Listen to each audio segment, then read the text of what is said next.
Baik, Assalamualaikum warahmatullahi wabarakatuh. Baik, pada pada pertemuan kali ini kita akan bahas materi kita tentang pewarnaan bakteri, ya. Nah, apa itu pewarnaan? Ya, kemudian kenapa bakteri itu perlu diwarnai dan bagaimana cara mewarnainya.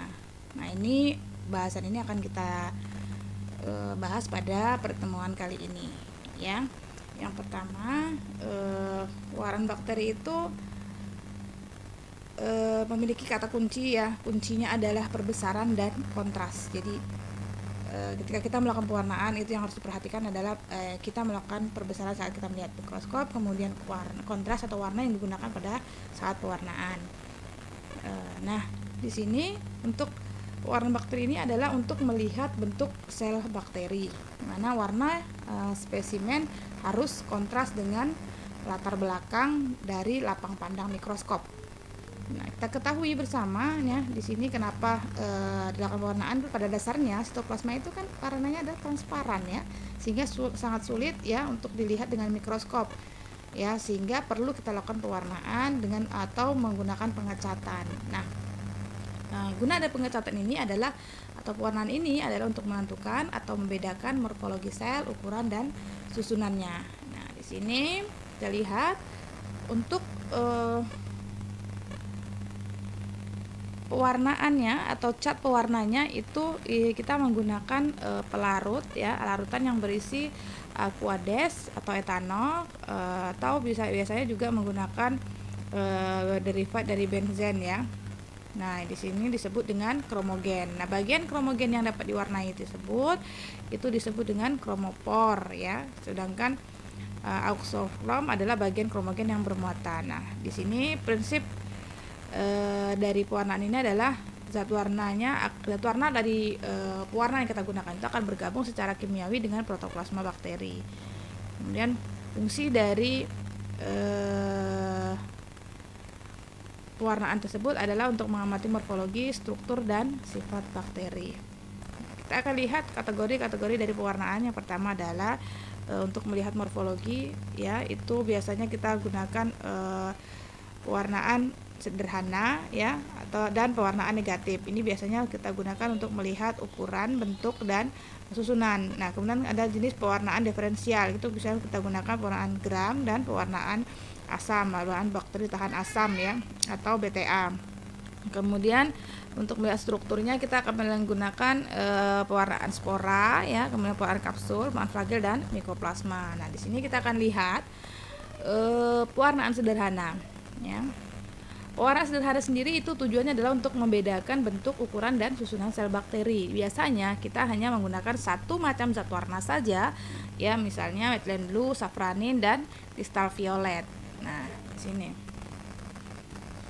Nah, untuk pewarnaan negatif itu juga untuk menentukan morfologi dan susunan sel bakteri. Nah, biasanya ini adalah untuk jenis bakteri yang tidak tahan panas, ya, dan biasanya ini juga digunakan kepada bakteri yang sukar terwarnai secara langsung, ya. Nah, ini biasanya menggunakan pewarna atau zat warnanya adalah nigrosin atau tinta Cina, atau bisa juga menggunakan kongoret. Nah, prinsip dari pewarnaan negatif sendiri adalah pewarnaan asam akan mewarnai latar belakang, sedangkan sel tidak akan terwarnai. Nah, prinsipnya di sini kita lihat kromogen itu, ya, zat warna itu akan tambahkan asam, kemudian membawa muatan negatif. Nah, muatan negatif di permukaan sel bakteri menolak, kemudian muatan negatif kromogen ini kemudian nanti sel tidak akan terwarnai sehingga background yang terwarnai. Makanya ketika terlihat di bawah mikroskop akan terlihat seperti ini. Nih, pewarnaan ketika menggunakan tinta Cina, ya, jadi hanya sel bakteri yang kelihatan. Jadi yang hitam ini adalah latar belakangnya yang terwarnai. Nah, begitu juga dengan ini untuk pewarnaan menggunakan kongoret ini, ya. Nah, ini.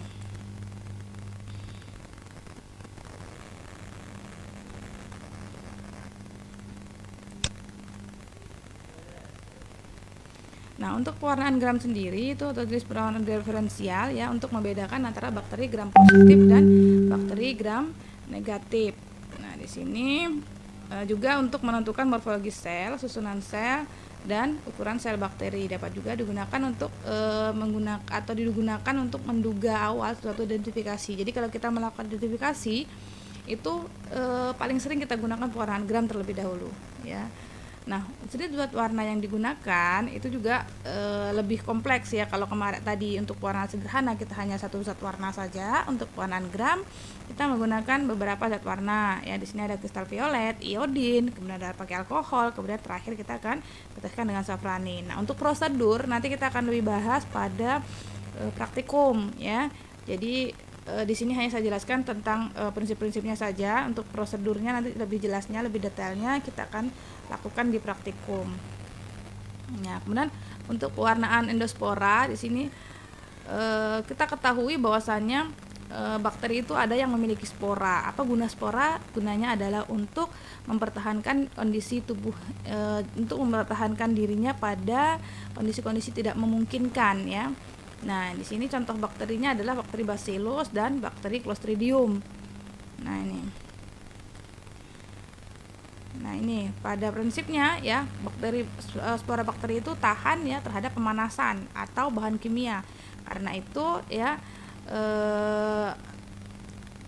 proses pemanasan akan membuka lapisan spora dan memudahkan masuknya zat warna ya. Impermeabilitas dari spora akan melindungi zat yang mewarnai spora dari perlakuan perlunturan atau penambahan zat warna sel vegetatif. Nah, ini untuk spora seperti ini ya, bentuk dari spora ya, ada yang letaknya di nanti ada yang letaknya di spora bakteri tadi yang letak di tengah, ada yang di ujung, ada yang mendekati ke ujung seperti itu. Nanti juga kita akan lihat di praktikum saja ya. Dari sini kita hanya lihat hanya proses prinsip-prinsipnya saja. Nah, kemudian ada lagi pewarnaan kapsul. Di sini juga kapsul juga demikian, dia juga mempertahankan kondisi tubuhnya ya tidak memungkinkan ya. Jadi